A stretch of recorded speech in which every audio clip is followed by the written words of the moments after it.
Bien, ahora sí que damos inicio a una nueva conferencia con Heidi Top, quien es médico y tiene la especialidad de infectología infantil. Le agradecemos nuevamente que nos acompañe, segunda vez que está con nosotros, así que muy agradecido. Y bueno, en un tema que está sumamente contingente, porque ya nos llegó la información de que la próxima semana comienza la vacunación con niños contra el coronavirus. Por lo tanto, esta exposición que nos han pedido muchos apoderados también que pueda ser grabada para ser difundida, porque algunos, por razones obviamente particulares, no han podido estar presentes, pero quieren acceder a ella. Así que Heidi, muchas gracias por nuevamente ayudarnos en prevención y en todo este tema, especialmente de que hoy día vamos a conversar de vacunas. Así que bienvenida y muchas gracias. Muchas gracias a ti, Oscar. No sé si puedo compartir pantalla. Dice que está inhabilitado, no sé si lo pueden... Habilito, dame un segundo. Ya. Ya, ahí debieras poder, desde coanfitriona. Ya. Bueno, antes de partir, primero agradecerles la invitación nuevamente a este conversatorio. Para mí es un agrado siempre poder aportar, aunque sea un poquito con la resolución de dudas que quizás van a ir surgiendo. Y el tema de vacunas, como bien dice Oscar, es un tema que está en boga actualmente, y va cambiando y va evolucionando en el tiempo. Lo que conversemos hoy puede ser que vaya variando, se vayan agregando cosas en el futuro, así que esto es algo que hay que estar revisando permanentemente, como ya hemos visto en relación a COVID, y la verdad es que todo ha sido bastante parecido. ¿Se ve mi presentación? No sé bien, no sé si se ve. Todavía no. Todavía no.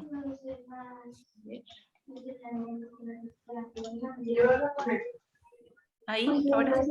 Ahora va a Ahí comenzar. viene. Sí, perfecto. Ya, bueno, les voy a mostrar un poquito la presentación que hice. Mi intención de esta presentación es un poquito como situarnos en qué estamos en este momento epidemiológico a nivel nacional y regional, y contarles un poco...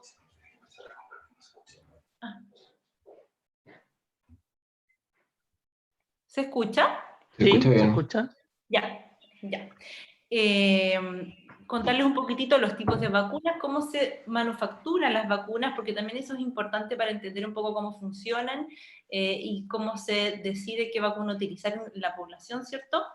Y después al final vamos a hablar un poco de las vacunas en niños, que creo que es el tema que más nos interesa. Yo creo que la mayoría de los apoderados presentes están muy interesados en conversar sobre ese tema. Así que para partir les quería mostrar un poquito en qué estamos a nivel nacional. Esto es el reporte que envía el Ministerio de Salud a diario, ¿cierto? Yo creo que ya todos lo requete conocemos. No sé si se ve lo que estoy indicando con el mouse. Sí, Ya. sí se ve. Y desde el comienzo de la pandemia lo que hemos visto es que a la fecha, actualmente, la verdad es que los casos están en un nivel bastante favorable, ¿cierto? Actualmente llevamos ya varias semanas, más o menos desde desde comienzos de agosto a la fecha, los casos han estado generalmente bajo los 1000 casos diarios, lo cual es, por supuesto, muy positivo.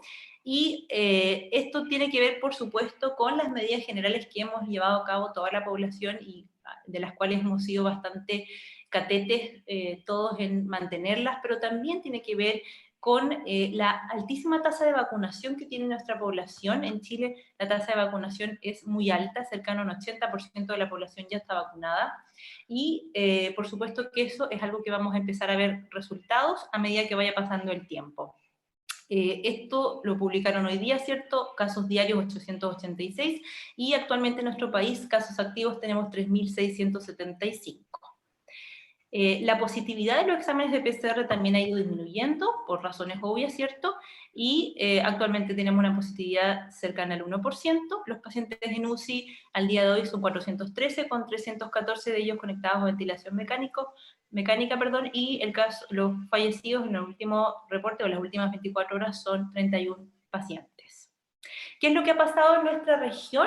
¿Qué es lo que pasa aquí en Los Ríos? Esto es un gráfico que también está publicado en la página del del Gobierno de Chile, son datos del Ministerio de Ciencia, y les estoy mostrando aquí en verde la región metropolitana, saqué el resto de las regiones para no hacerlo más confundente, y en morado, lila, nuestra región. Estamos sobre el promedio, digamos, o el porcentaje de positividad de casos en relación a la región metropolitana, que es la que siempre está como liderando los casos.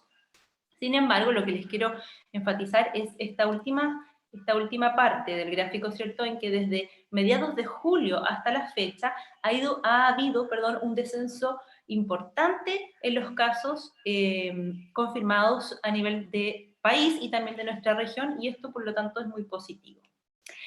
Tenemos en este momento, esto está publicado hasta el 22 de septiembre, el día de ayer, en nuestra región 33 casos activos. Del total de nuestras comunas, de nuestras 12 comunas, tenemos 2 solamente que están en fase de preparación, el resto todas están en fases de apertura. Particularmente Valdivia no es de las comunas que tiene más casos. Vemos que donde hay más casos en nuestra región es la comuna de Futrono y Panguipulli, que son justamente las que están en fases de preparación, seguida de cerca de Payaco, Lanco, y Valdivia un poco más abajo. Con respecto a los casos de pacientes hospitalizados en unidades de cuidados intensivos, casos de pacientes graves, en este momento, al día de ayer, teníamos 8 casos en nuestra región, 7 de ellos hospitalizados en el Hospital Base de Valdivia y 1 de ellos en la clínica alemana de nuestra ciudad, 3 de ellos conectados a ventilación mecánica. Y quise ponerles un poquitito, eso es entonces el panorama actual, que se ve bastante positivo, ¿cierto? Y eso es bueno porque refuerza que las medidas que hemos ido realizando a lo largo de todo este tiempo, que ha sido muy cansador, muy difícil de llevar, ¿cierto? Por distintos motivos, porque es agotador, existe también lo que se llama el agotamiento por pandemia, el estrés por pandemia, y todas esas medidas que hemos ido llevando a cabo han tenido un efecto positivo. Nosotros en Chile en este minuto tenemos cifras de casos y de positividad que son envidiadas realmente por otros países. Hay otros países que están en situaciones mucho más complejas, y eso tiene que ver en gran parte por las medidas que estamos llevando de prevención, pero también por la alta tasa de vacunación que tiene nuestra población. Y ahora les quise poner un poco de definiciones. ¿Por qué? Quise hacer esto porque pensando en cómo armar esta presentación, me parece que es importante porque hablamos mucho en los medios de publicidad, ¿cierto?, en las redes sociales, se habla mucho de eficacia, efectividad, inmunogenicidad, y la verdad es que a veces hay confusión con estos términos, y quise ponérselos acá para ver si con esto puedo aclarar algunas dudas, y así vamos a saber de qué estamos hablando cuando hablamos de vacunas. Hablamos de reactogenicidad cuando nos referimos a los efectos colaterales asociados a la administración de la vacuna, es decir, el dolor que tengo en el sitio de la administración de la vacuna, el enrojecimiento, el aumento de volumen, o los síntomas sistémicos como fiebre, dolor de cabeza, molestias gastrointestinales.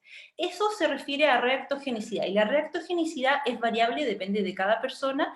En algunas vacunas es mayor que en otras, pero no tiene que ver, y esto es importante porque es una duda que se ha planteado, que me han planteado en algunas ocasiones, no tiene que ver con la respuesta inmune que adquiere la persona posterior a la administración de la vacuna. Es decir, hay personas que van a responder a una vacuna con mucha sintomatología, fiebre, dolor en el sitio de punción, malestar general, incluso vómitos o diarrea, etc. Y eso no tiene relación con la respuesta de su sistema inmune, y no es mayor o menor que otra persona que responde de una manera distinta a la administración de la vacuna.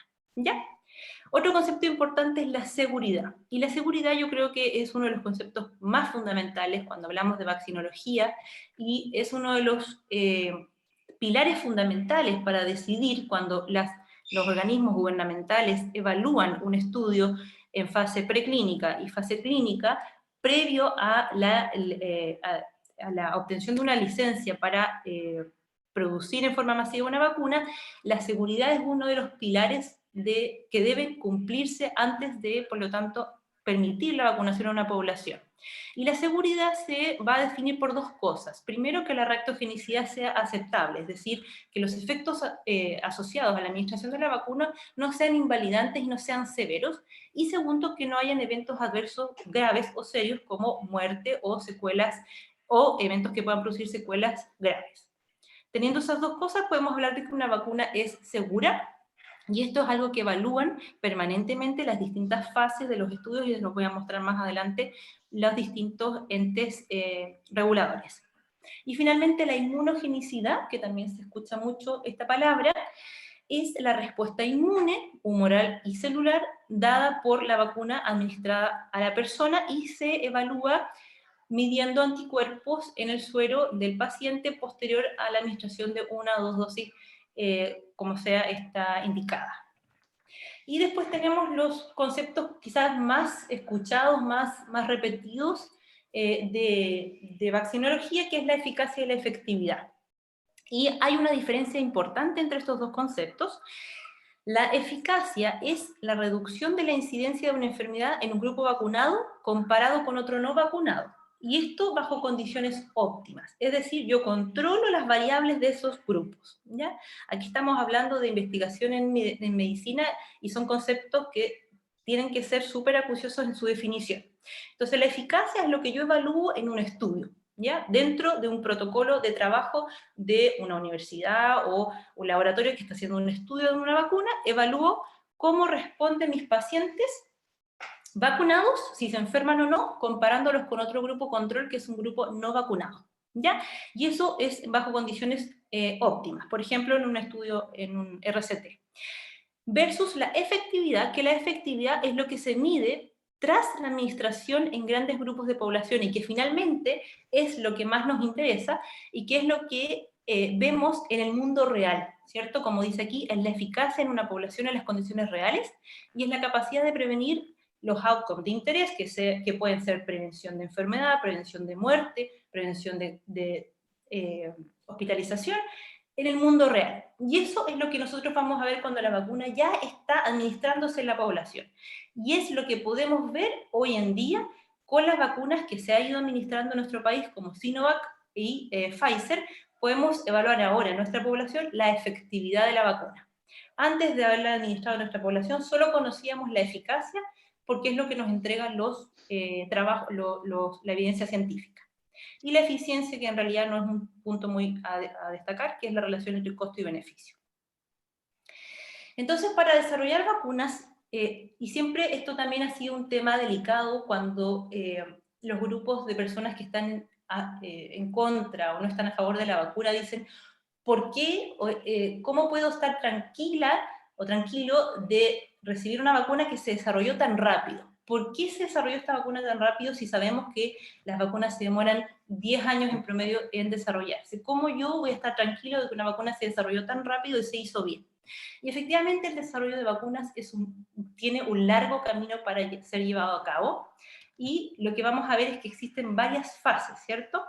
Primero tenemos una etapa o evaluación preclínica, que es la que se hace en el laboratorio y principalmente se hace en animales. La evaluación preclínica se hace en animales, y antes de eso se evalúa principalmente la toxicidad. Posterior a la evaluación preclínica se plantean los protocolos, que son evaluados por varios grupos externos al equipo investigador, y deben pasar por comités de ética rigurosos. En nuestro país también esto es de la misma manera, y se pide por lo menos 2 comités de ética que evalúen el protocolo para aplicar, y recién ahí se inicia la evaluación o la fase clínica. La fase clínica consta de estas 3 fases que escuchamos mucho hablar generalmente los periodistas, y todos hablan de vacunas en fase 1, vacunas en fase 2, vacunas en fase 3. Y estas son las fases que nos interesa revisar cuando vamos a definir si una vacuna puede o no ser licenciada para ser aplicada en la población general. La fase 1 es la que evalúa un grupo pequeño de personas. Evalúa generalmente menos de 100 pacientes voluntarios, y son un grupo de voluntarios adultos sanos. Esas son las características, son un grupo de adultos sanos y un grupo de menos de 100, a veces son menos de 50. La fase 2, y lo que principalmente se evalúa en esta fase, es la seguridad. La fase 2, en cambio, es un grupo mayor de voluntarios, un grupo distinto, no es el mismo grupo, mayor de voluntarios, en que se evalúa principalmente también la seguridad, pero aquí ya empezamos a evaluar la inmunogenicidad, es decir, cómo responde el sistema inmune de esos pacientes con la vacuna, que recibieron la vacuna. Y el número de pacientes aquí es alrededor de entre los 100 y 1000 voluntarios. Y finalmente la fase 3 es donde evaluamos siempre la seguridad, pero también evaluamos la eficacia. ¿Por qué? Porque en la fase 3 tomamos este mismo grupo de pacientes, le administramos la vacuna y lo comparamos con otro control que no recibe la vacuna, y ahí vemos si se enferman o no. La seguridad se evalúa principalmente en la fase 1, se los muestro acá. Seguridad. La respuesta inmune o inmunogenicidad se evalúa principalmente en la fase 2, y la eficacia, que es la presentación o no de enfermedad en un grupo controlado, no en la población general, sino que controlado, se evalúa principalmente en la fase 3.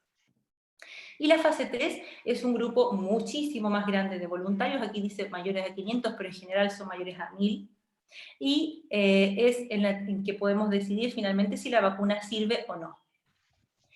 Y existe una cuarta fase, voy a retroceder un poquito, disculpen, una cuarta fase, que es la fase que ya está fuera de los protocolos y fuera del trabajo inicial que permite licenciar una vacuna, porque es lo que vamos a ver en la vida real. Y esto es lo que me refería con efectividad. La fase 4 lo que define es si en la población real, en el mundo real, sin ninguna condición que yo pueda controlar bajo un estudio, ¿cierto?, ¿me sirve o no me sirve la vacuna y cuáles son los efectos adversos que van apareciendo en el camino? Entonces también evalúa seguridad, pero evalúa finalmente la efectividad, es decir, si en la vida real la vacuna sirvió o no sirvió. Entonces, cuando ha pasado todas estas fases, finalmente se licencia si es segura, si es eficaz y si los beneficios sobrepasan los riesgos. Entonces, el camino habitual para hacer una vacuna, desde que existe un planteamiento inicial de un problema de salud pública y se define un protocolo en la fase preclínica administrado en animales, para empezar a administrarla en grupos controlados de pacientes dentro de un estudio, es un camino muy, muy largo. ¿Y por qué entonces? ¿Qué ocurrió que la vacuna de COVID fue mucho más rápida su manufactura? Y es porque existe un problema a nivel mundial donde no es uno o dos países los que están preocupados, sino que son todos los países del mundo y son la totalidad de la población la que tiene que ver y la que está preocupada de este tema. Entonces, lo que empezaron a hacer los investigadores para poder avanzar a pasos más rápidos es que todas estas fases que les acabo de contar, que normalmente se hacen en forma consecutiva, empezaron a hacerse en paralelo, ¿ya? Y este es el camino entonces que muestro acá a la derecha, que se hizo para producir esta vacuna contra COVID. Son caminos que van en paralelo. Sin embargo, ¿y por qué quise poner este dibujo que me parece bien ilustrativo? Todos los controles que se van realizando en cada fase, que generalmente se hacen por investigadores externos y también con dobles ciegos, a personas que no tienen relación y no tienen cómo alterar los resultados, todos estos controles se hacen de la misma manera en los estudios que se están realizando y que se realizaron ya para las vacunas contra COVID. La única diferencia es que se van haciendo en paralelo y, por lo tanto, muchísimo más rápido. Entonces, esta es una vacuna que se ha desarrollado, que se está desarrollando a velocidad pandémica, ¿verdad? Acá a la izquierda tenemos el tiempo habitual en desarrollar una vacuna, que es aproximadamente 10 años, y un costo aproximado de 500 millones. Entonces vemos que, por ejemplo, en la primera etapa tenemos 100 vacunas potenciales, y eso se demora 2 a 5 años, después 20 vacunas son 2 años más, 10 vacunas son 2 años más. En cambio, para COVID, todo esto ha sido mucho más rápido y vimos que en un par de meses ya habían 100 potenciales vacunas. Después, en 3 meses ya habían 10 potenciales vacunas, en 8 meses habían 5 y en 3 meses ya había una vacuna definitiva. ¿Y por qué se hizo tan rápido? Primero, por lo que les acabo de contar, y dos, porque como hay tanto interés, ¿cierto? Obviamente también hay intereses económicos detrás, eso es inherente, y por lo tanto hay mucha más gente poniendo plata y trabajando en conjunto para avanzar porque hay intereses económicos. Y para poder lograr esto, obviamente que los costos son muchísimo más altos, ¿ya? Y otra diferencia importante que hubo con respecto a todo el resto de las vacunas, para acelerar su producción, no se esperó llegar hasta la fase 3 para iniciar recién la manufactura, que es lo que se ve acá al lado, sino que la manufactura se empezó ya desde el comienzo, desde las fases preclínicas, se empezó a trabajar en ello.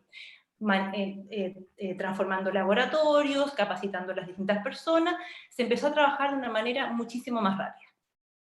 Sin embargo, el proceso de vacuna a velocidad pandémica es un proceso acelerado, pero no necesariamente precipitado. La Organización Mundial de la Salud, todas las vacunas que ha autorizado han sido sometidas a pruebas exhaustivas y todas proporcionan una alta protección contra los síntomas graves y la muerte por esta enfermedad. Por lo tanto, eso es importante que tengamos en la cabeza, que a pesar de que esto es mucho más rápido y condensado en menos tiempo, son el mismo número de fases, es el mismo número de controles y por lo tanto también es el mismo número de voluntarios en los ensayos y por lo tanto la seguridad con la que se permite la licencia de una vacuna es la misma, ¿ya? Y entonces es importante vacunarse lo antes posible cuando sea tu turno y no esperar más. ¿Qué buscamos con la vacunación? ¿Por qué? ¿Por qué es tan importante vacunarse? Primero, obviamente, idealmente erradicar, o controlar lo más posible una enfermedad. Eso es lo primero que se nos viene a la cabeza, por supuesto, ¿cierto? Pero también buscamos la inmunidad de rebaño. Y la inmunidad de rebaño es aquella que protege a los más susceptibles que no pueden ser vacunados. Dentro de eso está el grupo de los pacientes pediátricos que en la gran mayoría del mundo todavía no han podido recibir vacuna, u otros por otros motivos como contraindicaciones absolutas. Y esto lo pongo porque creo que es algo que no se habla mucho porque es el fundamento ético de la vacunación. La vacunación tiene una base ética muy importante que tenemos que conversar y que tiene que ser un tema habitual cuando hablamos de vacuna. No solamente me vacuno por mí, sino que me vacuno por todos los que no pueden vacunarse. En la medida que haya mayor población vacunada, va a disminuir la circulación viral y vamos a poder proteger no solamente a mí mismo, sino que a todos los que no se pueden vacunar, ¿cierto? Las vacunas no protegen un 100%, sino que disminuyen, pero no es un 100%, y algunas personas vacunadas sí pueden infectarse, pero cuantas más personas se vacunen, menos personas estarán expuestas al virus. Y eso lo que logra finalmente es esto, controlar la circulación viral en la población. ¿Por qué es tan importante controlar la circulación viral? Porque uno podría decir, a mí lo único que me interesa es disminuir la mortalidad, o disminuir los ingresos a la UCI, o disminuir el ausentismo escolar, o el ausentismo laboral. Pero no solamente me interesa eso, me interesa que disminuya, que nadie se enferme, que se enfermen muy poquitos. Primero, porque quiero que no se enfermen grave y no se mueran, pero también porque mientras más circule el virus, a pesar de que no produzca enfermedad grave, pero siga circulando, hay más riesgos de que este virus vaya mutando. Y ese es el problema actual que tenemos, que existen todavía en la población mundial bolsillos de personas que no han podido ser vacunadas, bolsillos de comunidades no vacunadas, y en nuestro país, que es uno de los países que tiene más altas tasas de vacunación, tenemos un bolsillo grande en la comunidad que no está vacunado, que son los pacientes pediátricos, y en ellos se sabe que la transmisión persiste y pueden seguirse contagiando, y no solamente contagiar a otros, sino que también permiten que esos contagios aumenten el riesgo de mutación viral. Y desde ahí parte todo esto que escuchamos mucho de las variantes, que sale una variante nueva, otra variante nueva. Eso sucede porque el virus, mientras más replica, más posibilidades tiene de mutar. Cuando el virus replica, puede que en esa replicación se cambie una base de su genética, de su estructura genética, y mute, y se transforme en una variante. Y esa variante puede no tener ninguna significación importante, pero sí puede tener en algún momento una significación importante y transformarse, como por ejemplo lo es la variante Delta, que ya hemos escuchado mucho, que hemos tenido casos incluso acá en Valdivia, en el colegio también, y que probablemente van a aparecer más, que es una variante de del virus inicial, que logra ser más transmisible y eventualmente tener casos más graves. Por lo tanto, es importante minimizar a lo más posible la mutación del virus. ¿Qué vacunas existen? Hemos visto que hay varios tipos. Estas son las plataformas más utilizadas para las vacunas SARS-CoV-2 a nivel mundial. Tenemos las de ácidos nucleicos, y las que se utilizan en Chile son las de base de RNA, y les muestro esto porque es importante también, porque a veces hay dudas de si el material genético que yo estoy administrando en la vacunación pueda tener algo que ver o involucrarse en la célula y producir alguna mutación en nuestras propias células. Lo que sucede aquí es que el RNA del virus es metido dentro de esta capita de lípidos, ¿cierto? Y entra a la célula de nuestro cuerpo, esta es la célula del ser humano, pero no entra a nuestro núcleo, no tiene relación con nuestro ADN. Después de entrar, se libera la partícula nucleica, el ácido nucleico, ¿cierto? Se replican las proteínas virales, y estas son presentadas en la superficie de la célula y reconocidas por una célula dendrítica que tiene la capacidad de presentarlo al sistema inmune para producir la inmunidad. Es así como funciona Pfizer y Moderna, que son bastante parecidos. Otra de las vacunas que tenemos, que es la que más se ha puesto en nuestra población, que es Sinovac, funciona de esta manera, como de virus inactivado. Ahí. Y lo que hace aquí es que el virus en su forma completa está inactivado con distintas sustancias y no logra replicarse dentro de la persona y producir enfermedad, pero sí logra presentarse a esta misma célula presentadora de antígeno, y por lo tanto producir inmunidad de respuesta. Otro tipo de vacunas son los de vectores virales, que existen las que se replican y las que no se replican, y el ejemplo más claro de esta es AstraZeneca, que es una de las vacunas producidas con vectores virales, en que se introduce un pedacito del gen de coronavirus, específicamente de la proteína Spike, que es la proteína que se une a las células del ser humano, se introduce dentro del gen de otro virus, que puede ser un adenovirus, etcétera, y se introduce, ¿cierto?, de esa manera a la célula de la persona que recibe la vacuna, y de la misma manera produce más, se multiplica, produce más virus, y es presentada al sistema presentador de antígeno, a las células presentadoras de antígeno. Otra de las vacunas que utilizan esta plataforma es Janssen, y también CanSino Bio es una de ellas. ¿Es alguna vacuna mejor que la otra? Y esta es la pregunta típica, se hace mucho, ¿cierto? Las vacunas varían en eficacia y varían en reactogenicidad, es decir, varían en la respuesta de inmunidad, en la respuesta de si se enferman o no los pacientes, y también en la respuesta de síntomas locales y sistémicos al momento de la administración. Lo que primero tenemos que saber para poder decir si una vacuna es mejor que otra, es que tenemos que poner en perspectiva las cosas. Aquí lo más importante es disminuir la enfermedad, la circulación viral y la enfermedad grave y la muerte. Todas las vacunas protegen en forma muy importante o disminuyen en forma muy importante la enfermedad grave y la muerte, todas. Y la eficacia, dada por los estudios clínicos, como ya les comentaba, es variable dentro de las distintas vacunas, pero lo más importante es la efectividad que hemos ido viendo en nuestro país, que es un poco menor para Sinovac que para Pfizer, y por eso es que necesitamos una dosis de refuerzo. Sin embargo, de todas maneras, lo importante es que todas ellas sí protegen contra enfermedad grave y sí protegen contra la muerte. Y las reacciones secundarias, las reacciones adversas, la reactogenicidad que hemos visto en la gran mayoría de los casos son leves y manejables. Ahora, ¿qué ha pasado con las vacunas en el mundo? ¿Qué ha pasado desde que inició la vacunación? Aquí tenemos la experiencia en Israel, ¿cierto?, que se ha comentado bastante. Y esto lo muestro porque es uno de los estudios más grandes poblacionales de fase 4, que es lo que les comentaba al principio, en la vida real, ¿cierto? Desde que ellos empezaron a vacunar, ¿qué es lo que empezaron a ver en la población? Y ellos vacunaron 1.500.000 personas, un 47% de su grupo estudiado, con esta vacuna de RNA mensajero de Pfizer, BioNTech, y lo compararon con un grupo no vacunado, con otro grupo de población no vacunado. Y lo que ellos vieron acá, no sé si se nota bien, en rojo es el grupo de pacientes no vacunados, y el verde, perdón, celeste es el grupo de pacientes vacunados.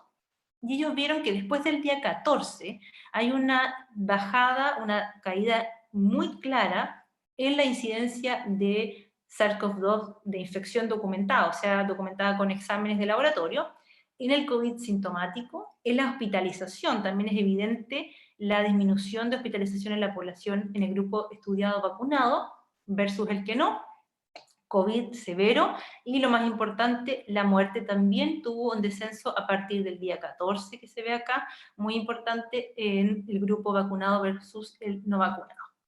Y otra cosa que también les quiero recalcar es la efectividad estimada, porque ahora ellos sí pueden hablar de efectividad, porque ya están viendo lo que pasa en la vida real, fase 4 recordemos, y ellos vieron que después de 7 días de la administración de la segunda dosis en su población de esta vacuna Pfizer, el 92 hubo una reducción de la disminución de la infección documentada en un 92%, de la enfermedad sintomática en 94%, infección documentada se refiere a un exámenes de laboratorio, la PCR.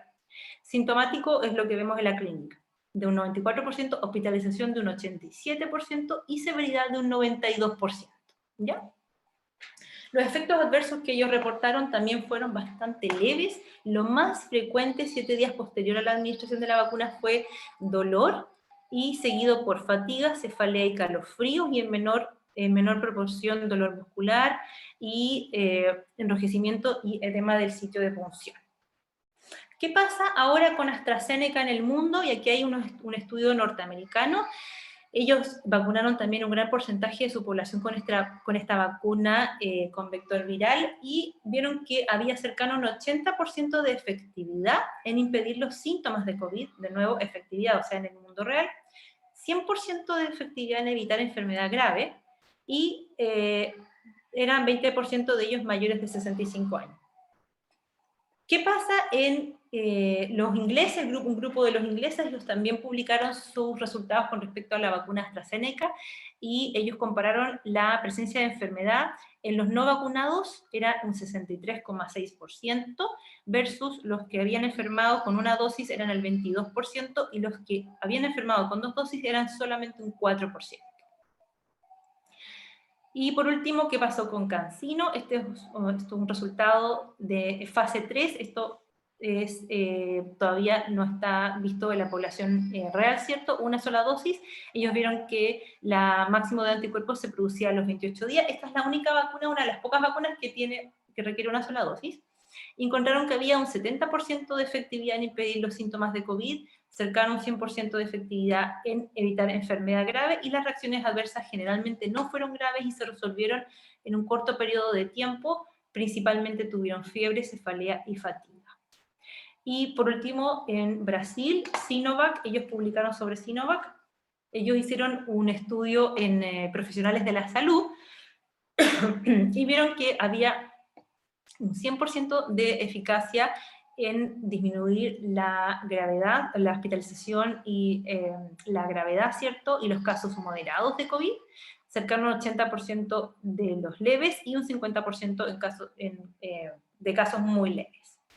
¿Qué pasa en Chile ahora? Esto creo que es lo más importante, y les quise poner este gráfico porque me parece que es importante reconocer cuando las cosas se hacen bien, y debemos estar orgullosos de lo que hemos hecho, porque la verdad es que es un orgullo. Es una publicación que hace el Our World in Data, que es una página que sube datos a diario, con actualización diaria de todos los países del mundo con respecto a vacunación y otros temas en COVID. Disculpen, hay un poco de ruido de fondo.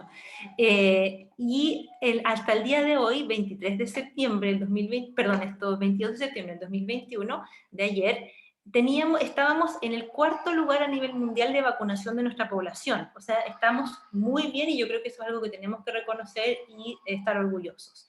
Cercano a un 77%, cercano a un 80% de nuestra población tiene 2 dosis, y un 73% tendría estaría vacunado con las 2 dosis. Esto es más o menos lo mismo, esto está publicado en la página del gobierno, ¿cierto? Hasta el día 22 de septiembre, con una dosis teníamos alrededor de 14 dosis de vacunas administradas en nuestro país, 14 millones, perdón, a la fecha de ayer, y por lo tanto hemos vacunado al gran porcentaje de nuestra población. Y con respecto a los estudios de efectividad, que sí se han hecho y sí se están haciendo en nuestro país, lo último que tenemos publicado no es tan reciente, es de mayo del 2021, pero de todas maneras muestra resultados importantes, y esto es el estudio de efectividad de la vacuna CoronaVac con virus inactivado contra SARS-CoV-2 en Chile. 10 millones de personas participaron en este estudio, 5 millones y medio no vacunados, 500 con una sola dosis y 4.200 con el esquema completo. ¿Qué es lo que vimos en nuestro país al día 14 después de la segunda dosis, cuando ya se espera que la inmunidad esté totalmente establecida?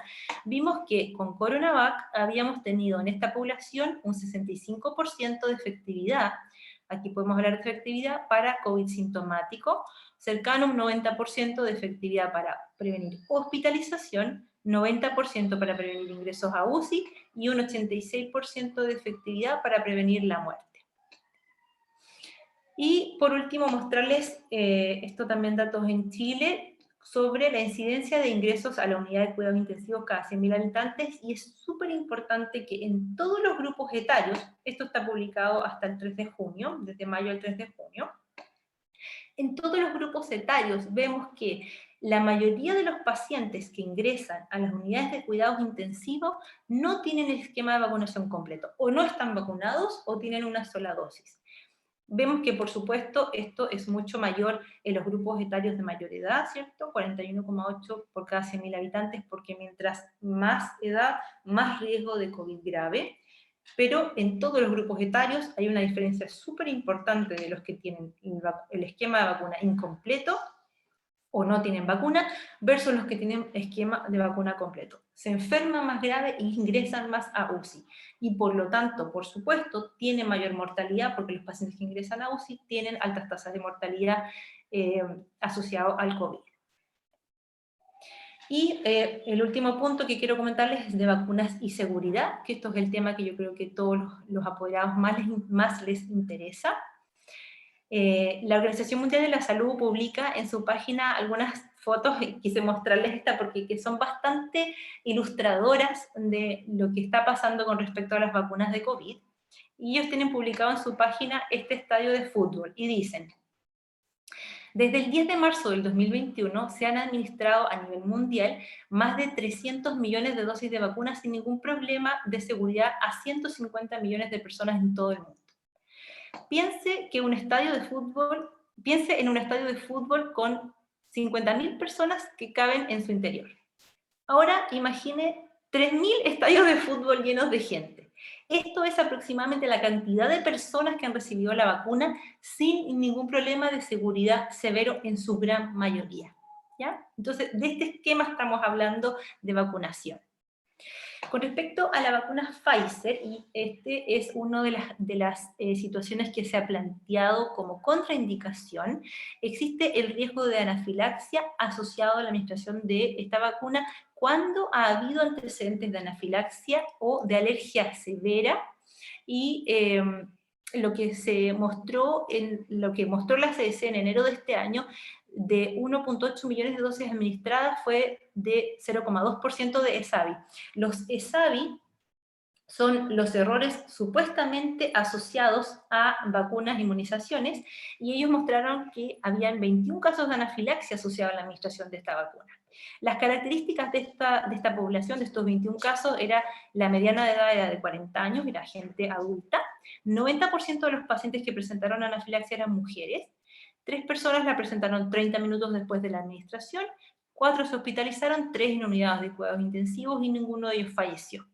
De todos estos, el 80% tenía historia de alergia a medicamentos, picadura o comida previo y antecedentes de alergia severa, y 30% ya habían tenido anafilaxia previa.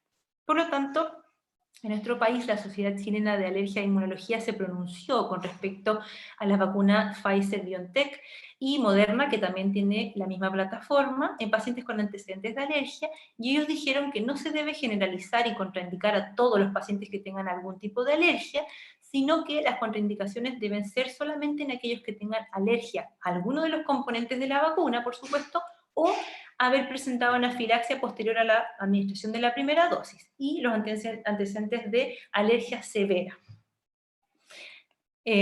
Otro de los efectos adversos que se ha comentado mucho es el riesgo de trombosis con relación a la administración de la vacuna de AstraZeneca-Janssen, y el riesgo de trombosis con esta vacuna es cercano al 0,006% en los estudios, ¿cierto?, de fases clínicas. Sin embargo, han ocurrido algunos casos que han salido se han hecho públicos y que por lo tanto producen miedo a la población y con mucha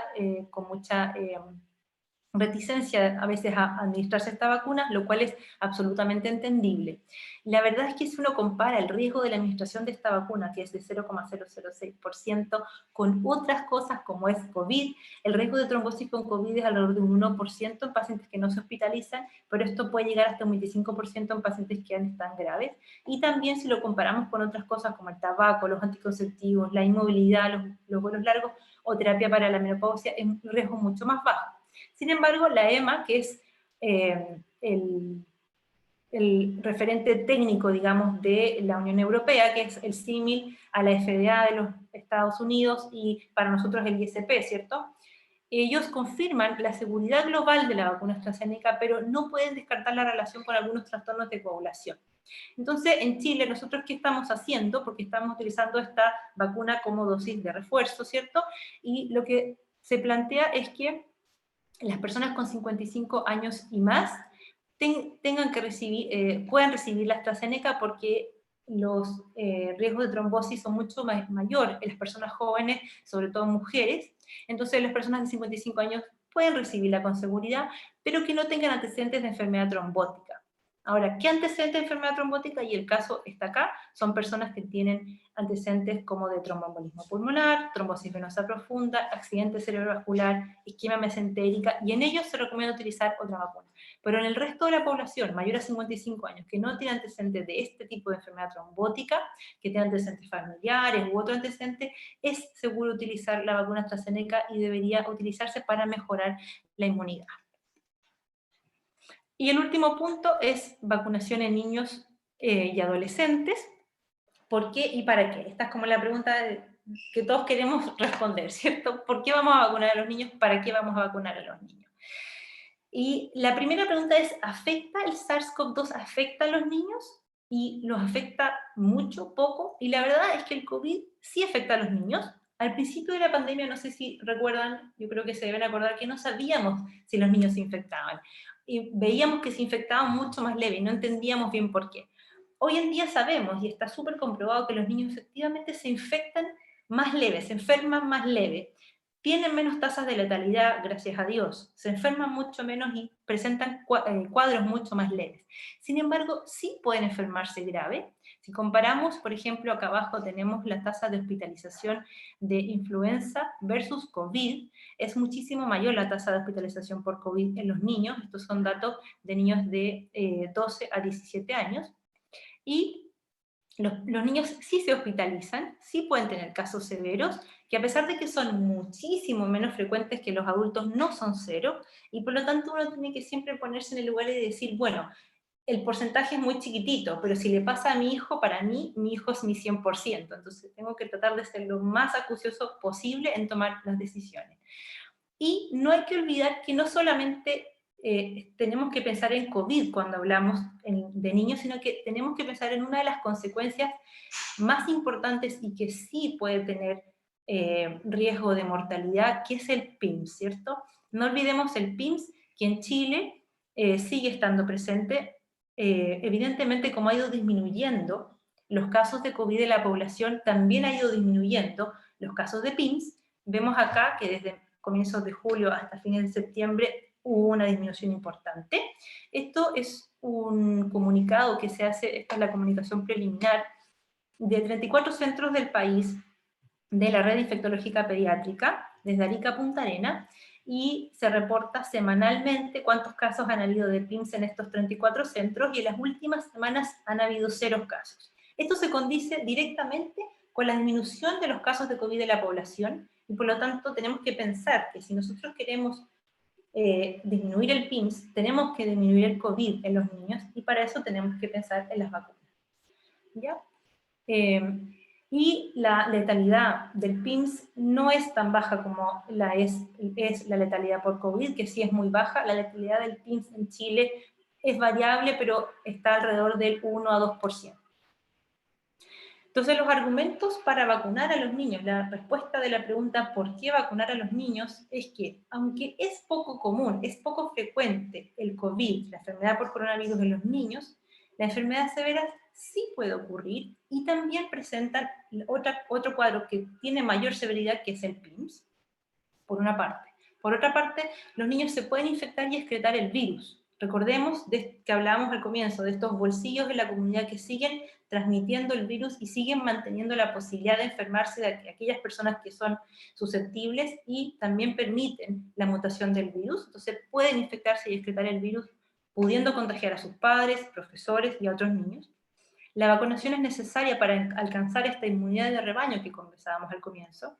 Las mutaciones de los virus han generado variantes que se expanden más rápido entre los niños, y esto también es importante recalcar, que está la hipótesis, se cree que las variantes que han ido apareciendo, Delta y otras, pudiesen transmitirse con mayor efectividad en la población pediátrica. No se sabe bien por qué, pero puede ser que tenga relación también con que esta es una población que no está vacunada. Por lo tanto, van a transmitir con mucha más efectividad el virus y, por lo tanto, mayor riesgo de transmitir a la población adulta, a los susceptibles, y mayor riesgo de mutación. Y la vacunación pediátrica puede acelerar la reapertura de colegios y normalizar las actividades de los niños. ¿Qué vacunas existen? Se están trabajando o existen disponibles para niños. Tenemos principalmente estas 4 que se están estudiando, ¿cierto? Pfizer-BioNTech, que está aprobada para niños desde los 12 años, en nuestro país también. Hay otros países como Alemania que la tiene aprobada desde los 16, Estados Unidos también la tiene aprobada desde los 12, y ellos están empezando a decir que su vacuna sí sirve también en niños más pequeños. Ellos tienen estudios en curso de niños desde los 5 años en adelante. Después tenemos Coronavac o Sinovac, del laboratorio Sinovac, que está aprobada, tiene trabajos de niños desde los 3 a los 17 años y está aprobada en nuestro país desde los 6 años. Y tenemos un estudio colaborativo entre Oxford, AstraZeneca y Pfizer y Coronavac para niños de 11 años, que esto todavía está en curso, y ensayos de fase 2, 3 de Moderna que también están en curso. Entonces, ¿qué pasó? El 6 de septiembre salió esta noticia que el ISP aprobó la ampliación del rango etario para administrar la vacuna de Coronavac en menores de 6 años. Desde los 6 años, hasta esa fecha teníamos aprobado Coronavac para mayores de 18 y Pfizer para mayores de 12, y en ese momento se aprobó entonces para mayores de 6 años. ¿Cómo ocurrió esto? Esto ocurrió después de una asamblea extraordinaria que se hizo entre un grupo de expertos del Instituto de Salud Pública con invitados externos, dentro de ellos algunos infectólogos infantiles, otros encargados de temas de epidemiología, también asesores de la Organización Panamericana de la Salud, que tienen vasta experiencia en vacunas, y entre ellos revisaron la evidencia científica que estaba disponible en ese momento, que se las voy a mostrar enseguida, y llegaron a la conclusión de que la vacuna sí era segura e inmunogénica y pudiese administrarse en nuestra población a partir de los 6 años. ¿Qué evidencia o de dónde sacaron esta información? Y este es el famoso paper que inició todo esto. Este paper se publicó a fines de junio del año presente en una de las revistas de mayor prestigio, junto con New England, que es la revista de Lancet, y es un estudio que se realizó en China, en fase 1 y 2 en niños desde los 3 años. Tenían 72 niños en fase 1 y 479 en fase 2. Tenían cercano más de 500 voluntarios en el estudio. Ellos probaron además 2 dosis distintas, 1,5 microgramos y de 3, en un esquema de 2 dosis de 0 a los 0 y a los 28 días, y la edad promedio de los participantes era de 8,3 y 9,2 años. ¿Qué es lo que vieron? Primero vieron, lo primero son los datos de seguridad, ¿cierto? Y ellos dijeron que el 27% reportó al menos un evento adverso.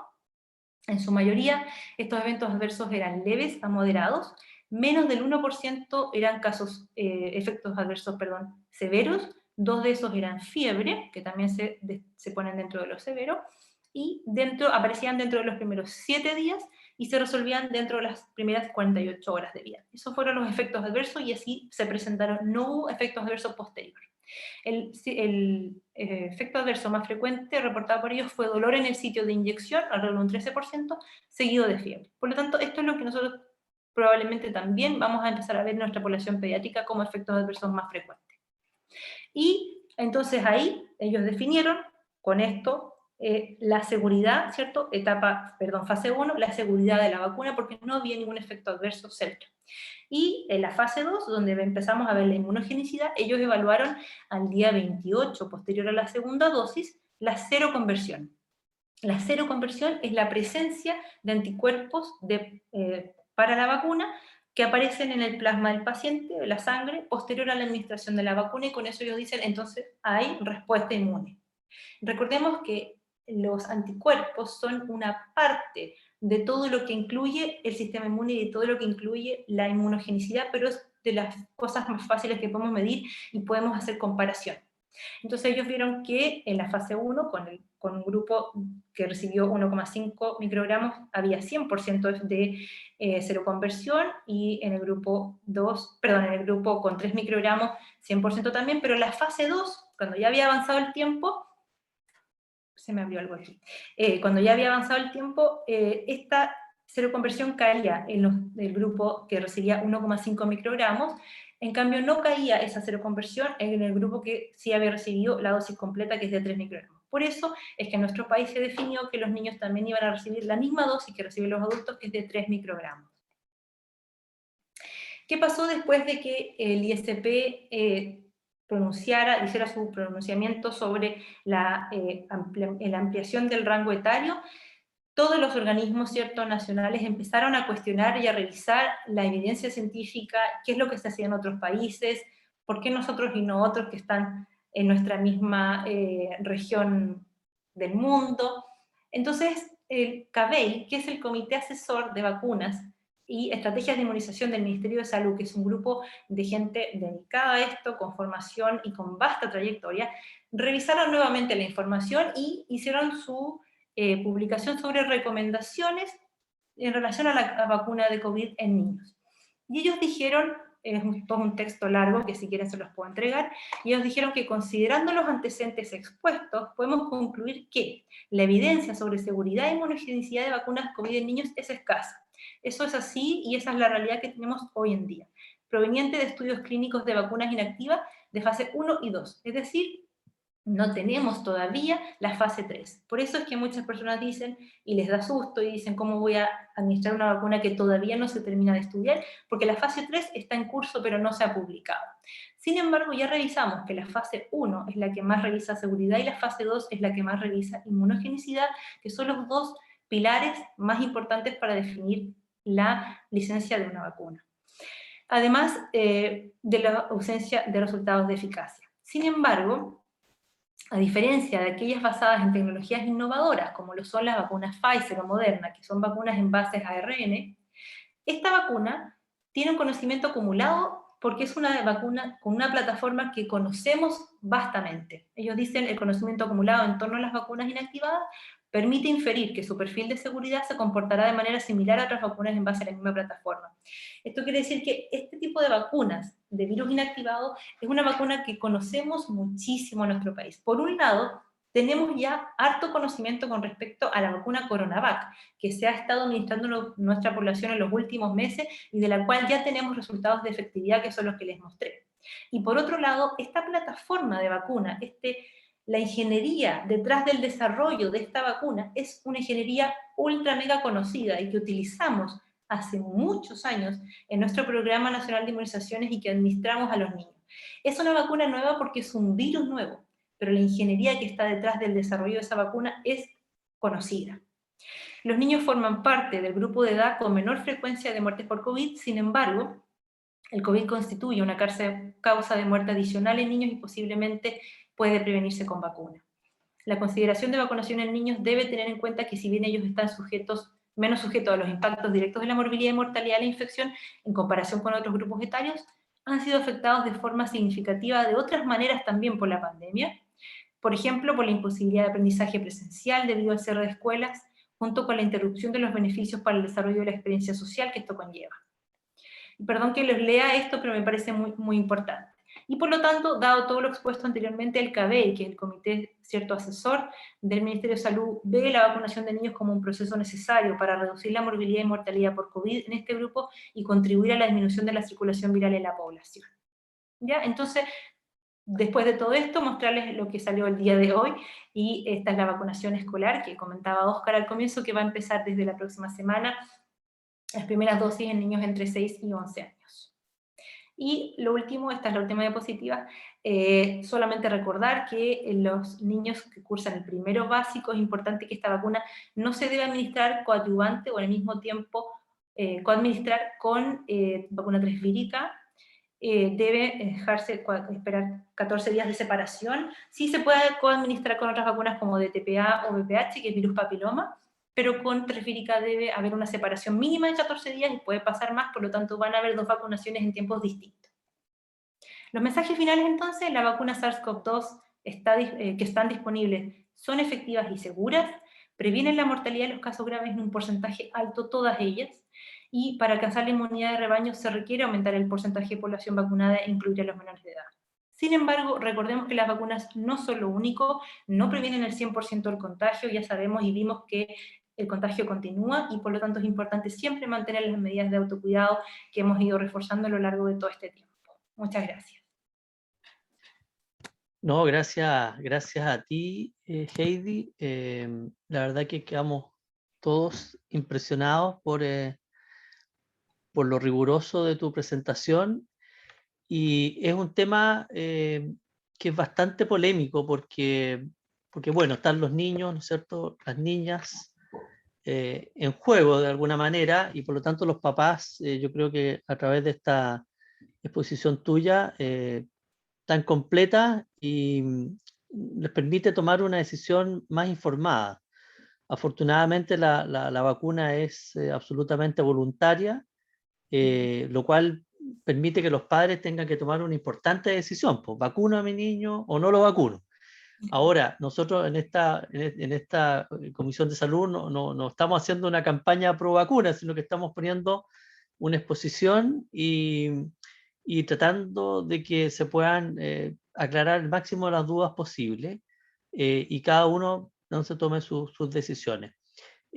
Tenemos hartas preguntas en el chat. Yo no quiero tampoco abusar de tu tiempo, pero vamos a tratar de contestar las más que podamos ahora, y el resto quizás podemos hacerlas con posterioridad.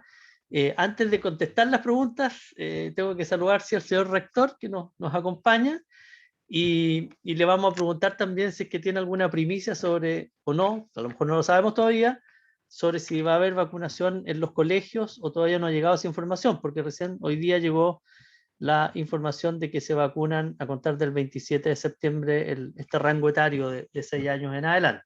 Así que le doy la palabra, señor rector, para agradecerle su presencia, su saludo, y luego entonces nos vamos de lleno a las preguntas, a ver lo más que alcancemos a avanzar. Sí, muchas gracias, señor Soto. Y ante todo, muchas gracias, señora doctora Heidi, por otra vez brindarnos informaciones súper relevantes y importantes sobre un tema que realmente me parece también polémico también, ¿no? Como mencionó usted, señora Soto. Y digamos, esas opiniones diferentes se reflejan también en el chat. Y por eso, bueno, acerca de las informaciones recientes que nos llegaron, como usted ha mencionado, claro, se trata de una campaña voluntaria. Es decir, que en ese momento la única información que hemos obtenido es que dentro del colegio tenemos que realizar una encuesta, más o menos una encuesta, o tenemos que tener en nuestras manos una visión sobre las cantidades de los apoderados que realmente tienen un alto interés en una vacunación de sus niños, independientemente digamos, del disputo que se realiza afuera del colegio o tal vez también entre nuestros apoderados. Como siempre necesitamos datos y estoy muy agradecido a la señora doctora Heidi Top para haber datos duros, digamos, de varios periódicos de alto prestigio y muchos datos. Y claro, con niños es diferente. Como adultos no tenemos tantas inhibiciones, pero claro, si se trata de nuestros niños, la cosa es otra, claro, ¿ya? Y de estamos muy conscientes. Entonces, lo que vamos a hacer seguramente es una encuesta para obtener resultados o para obtener una visión de nuestros apoderados. Y en base de los resultados, vamos a ponernos en contacto con el Ministerio de Salud para que se pueda realizar vacunaciones dentro del colegio, si realmente existe un alto interés en la realización de eso. Entonces, muchas gracias a nosotros, muchas gracias a todos los miembros de la Comisión de Salud y ante todo a la doctora Top. Y bueno, yo creo que deberíamos enfocarnos ahora en algunas preguntas que aparecen en el chat que realmente ya tienen su justificación. Gracias. Gracias, señor rector. Sí, de todas maneras, me parece sumamente interesante el debate que se está produciendo en el chat, porque efectivamente existe esta preocupación. Ahora, Heidi, antes de entrar a algunas preguntas, lo que alcances, porque tampoco queremos abusar de tu tiempo, para facilitar también una respuesta. Si tú tuvieras un hijo o una hija en ese rango de edad, ¿tú lo vacunarías o no? Lo vacunaría, sí, lo Ya, vacunaría. perfecto. Porque de lo que también vimos allí, no hay ningún caso de un niño que haya tenido un efecto adverso y menos muerte como consecuencia de vacuna. Pero sí hay niños que han fallecido como consecuencia del coronavirus. ¿Así lo entiendo bien? Sí, efectivamente. Que aunque son pocos casos, tú dices, es el 100% para el padre o madre de ese niño. Exacto. Ya, perfecto. Y no sé si Sergio nos puede ayudar con las preguntas del chat. Hay varias, pero como... Mira, hay varias que voy a tener que filtrar porque hay algunas que están, y creo que Heidi después te voy a pedir quizás la presentación porque están en el texto de la diapositiva. Pero hay algunas que me parece que yo creo que podemos destacar. Aquí hay una que dice, se plantea que la vacuna entonces es para que los niños además no contagien, porque hasta el momento no está demostrado que las vacunas eviten el contagio, ¿no? Sino que solamente disminuyen los síntomas, que en los niños ya sería poco.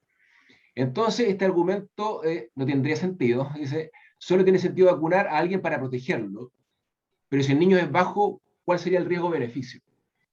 Yo creo que esto tiene también mucho de lo que hablaba Japok, bueno, hay incertidumbre, y esa incertidumbre a ver si yo tengo que ponderarla al momento de tomar la decisión para un niño.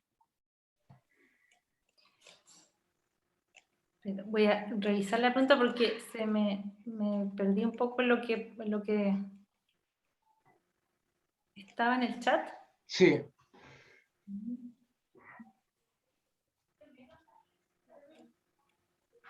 Me perdí un poco en la pregunta, fue media larga. Dice que en el fondo, a ver, primero que todo, si la vacuna no reduce la capacidad de contagio en niño. Ah, ya, perfecto. ¿Y por qué hay que vacunarlo? Sí, ya, exacto. Entendí. Bueno, las vacunas sí disminuyen la capacidad de contagiar, porque disminuyen la capacidad de enfermar también y disminuyen la capacidad de contagiar. El tema es que ahí no sabemos bien porque nadie está midiendo en población sana. Eso es una cosa. Estamos estudiando a los que se enferman y a los contactos. No sabemos realmente cuántos asintomáticos tienen el virus. Eso es lo primero. Estamos en un terreno que no tenemos todo el conocimiento. Pero sí sabemos que mientras menos gente se enferme, menos gente se va a contagiar. Por lo tanto, y los niños son un grupo que sí se contagian y sí transmiten la enfermedad. Eso sí está comprobado, hay varias publicaciones. Entonces, la vacuna no disminuye en gran medida el contagio en su totalidad, no, pero sí disminuye el contagio y por lo tanto sí disminuye la transmisibilidad. Y eso es uno de los de los fundamentos éticos para la vacunación en los niños. Yo entiendo, quiero decir algo aparte de la pregunta que estoy tratando de contestar, entiendo perfectamente las aprensiones, yo también las tenía, y por eso creo que es súper importante revisar este tema. Yo ahora, ya que lo tengo un poco más revisado, estoy más tranquila y quiero tratar de transmitirles la tranquilidad. Creo que es súper importante que sepamos que esto es cosa de tiempo. Todavía no están las publicaciones de las últimas fases de los trabajos, y en Chile la Universidad Católica está llevando a cabo un trabajo muy grande con más de 4.000 niños que van a recibir Sinovac también en nuestro país, que están ya empezando a reclutar pacientes en fase 3. Eso va a estar publicado en algún momento, no se sabe exactamente cuándo, ojalá lo antes posible, y va a mostrar la realidad de nuestra población. Entonces, tenemos que trabajar con lo que tenemos. Y efectivamente uno se asusta un poco cuando ve que es algo que no se está haciendo en todas partes y que estamos haciendo con estudios que no están terminados. Pero como les comentaba, y por eso quise enfatizar bien cuáles son las fases de los estudios, porque las primeras dos fases, la 1 y la 2, son las más importantes con respecto a seguridad. Entonces, la seguridad de esta vacuna está estudiada y la inmunogenicidad también. Y lo que me es más tranquilizador para mí, y espero que también lo sea para ustedes, es que la plataforma que utiliza esta vacuna, o sea, cómo funciona y cómo se manufactura, es una plataforma altamente conocida y muy utilizada en nuestro país hace mucho tiempo, y en distintos países también. Por lo tanto, tenemos la seguridad, tenemos que tener la tranquilidad de que esa vacuna es nueva porque tiene otro virus, pero es una vacuna que hemos utilizado muchas veces. Y los efectos adversos son, generalmente, la gran mayoría son leves. Heidi, sabes que yo creo que hay una pregunta aquí que resume, porque hay muchos comentarios, pero creo que hay una que resume y dice, sería bueno hacer una suerte como de debate entre posturas, digamos, de aquellos que tienen cierta seguridad, que es un poco lo que tú has transmitido en tu comentario, y aquellos que son más reticentes. En la comunidad científica, ¿ese debate existe? Entre, digamos, decir, ¿es buena idea vacunar o no es buena idea vacunar a los niños? No sé si se ha hecho un debate realmente como directo entre distintas posturas. Yo creo que eso no se ha hecho y sería bueno hacerlo. Se han publicado muchas cosas y hay grupos de personas que publican en contra o a favor. Y eso no es tan bueno porque al final los que están en contra siguen a los que publican en contra, y a los que están a favor siguen a los que publican a favor, y al final no hay una conversación, que es lo que realmente debería existir. No creo que se haya hecho, no tengo conocimiento de que exista un debate realmente así tan directo sobre este tema. Sería muy bueno. O sea, yo creo que me pregunta si hay estudios, por ejemplo, que determinen que hay inseguridad en este tipo de plataformas. Porque yo entiendo, el debate es claro, en Facebook, en YouTube, seguro que hay debate. Claro, Pero estoy sí. hablando del ámbito científico y del ámbito regulatorio. Hoy día, por ejemplo, tú hablabas del comité asesor. En el comité asesor, ¿hay dudas respecto a esto? ¿Hay posturas divergentes? Por supuesto, ya entendí la pregunta, disculpa. ¿Hay dudas? Sí, pero no hay en general. Por supuesto que hay dudas, hay muchas dudas, todavía tenemos muchas dudas. Pero en general hay de la comunidad científica y de las organizaciones que tienen que ver con las vacunas, hay un consenso en que la vacuna sí debería empezarse a hacer en los niños y hay una aprobación.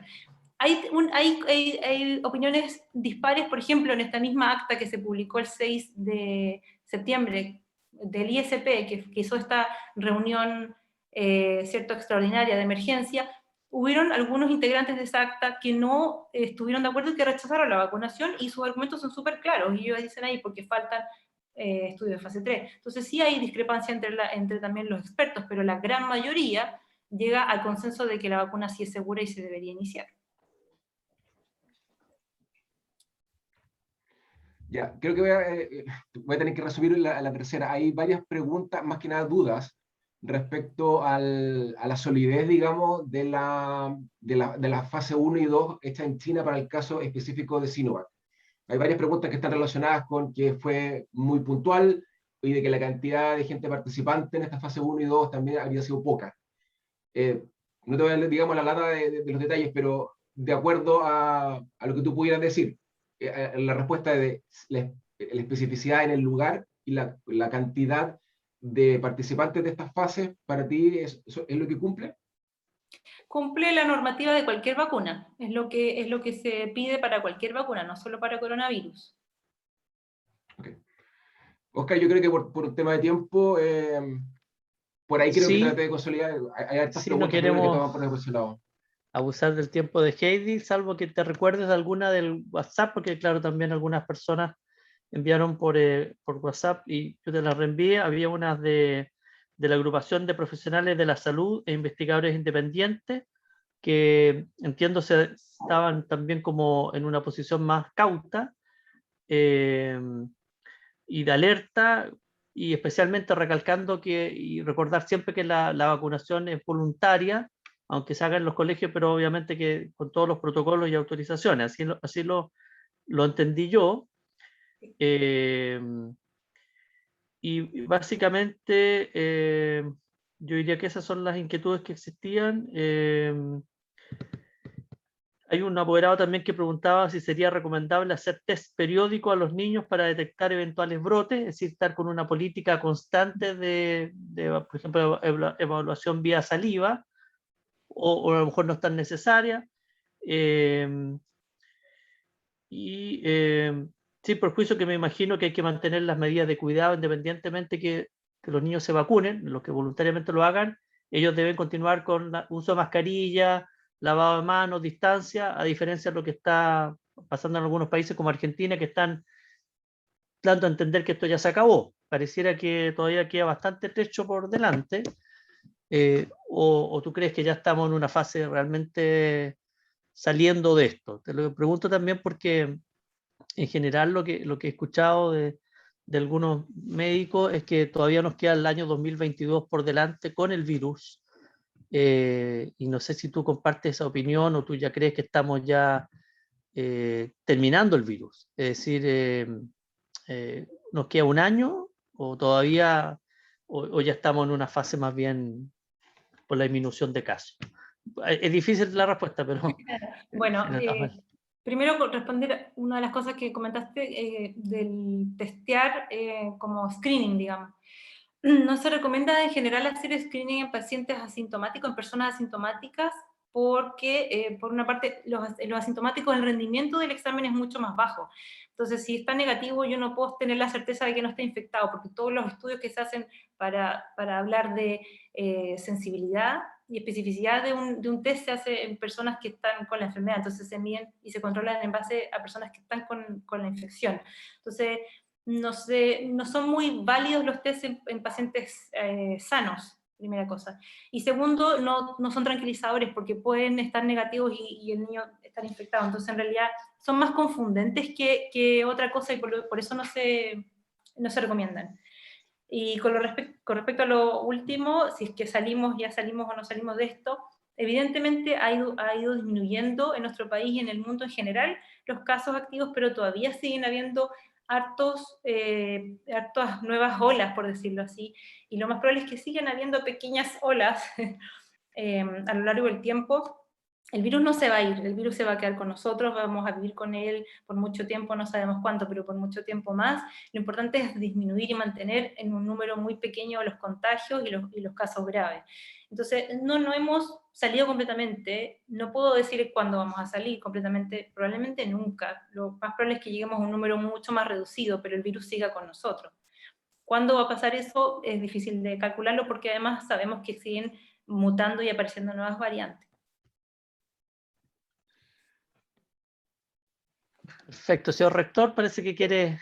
Sí, quiero mencionar una cosa porque hay dos preguntas en el chat que se refieren a la postura del colegio.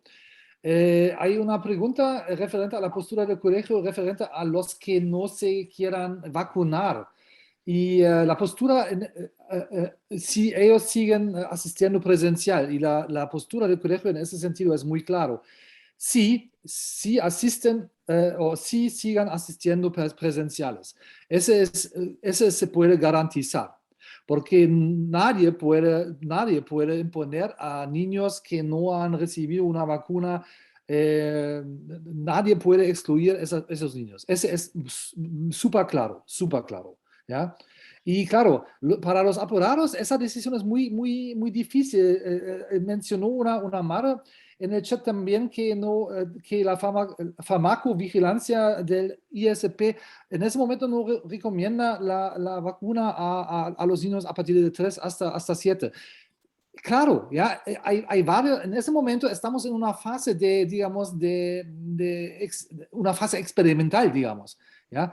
Y por eso yo también, yo vacunaría a mi propio hijo, estoy totalmente de acuerdo con Dr. Top, pero claro, entiendo también a los apoderados que realmente tienen angustias referente, por ejemplo, a los niños hiperreactivos. Si yo tengo o si yo tuviera un niño hiperreactivo, yo también tendría mis inhibiciones y yo esperaría también.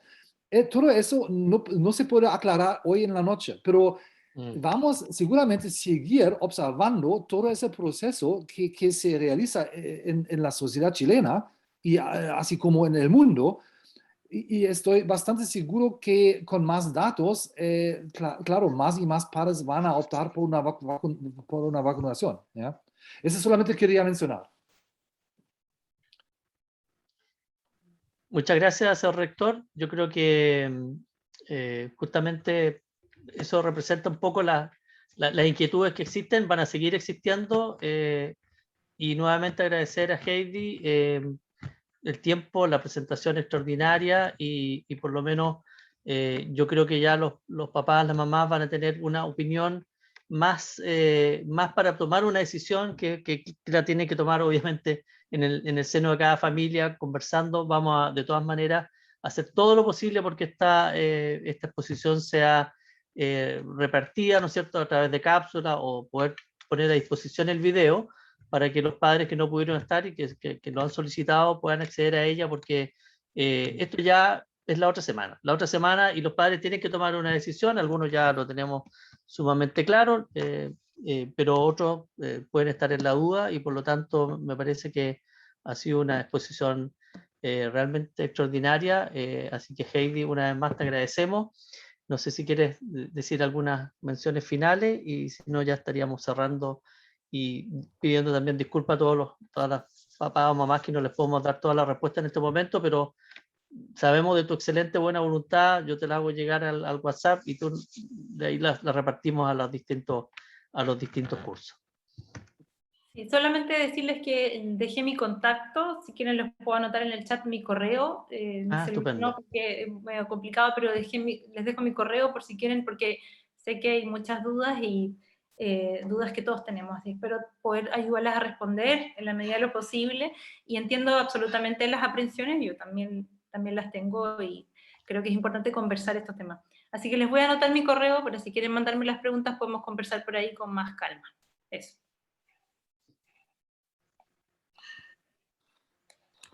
Perfecto, y con la mención de tu correo y tu generosidad en aquel aspecto, entonces ahí está heidi.top@gmail.com.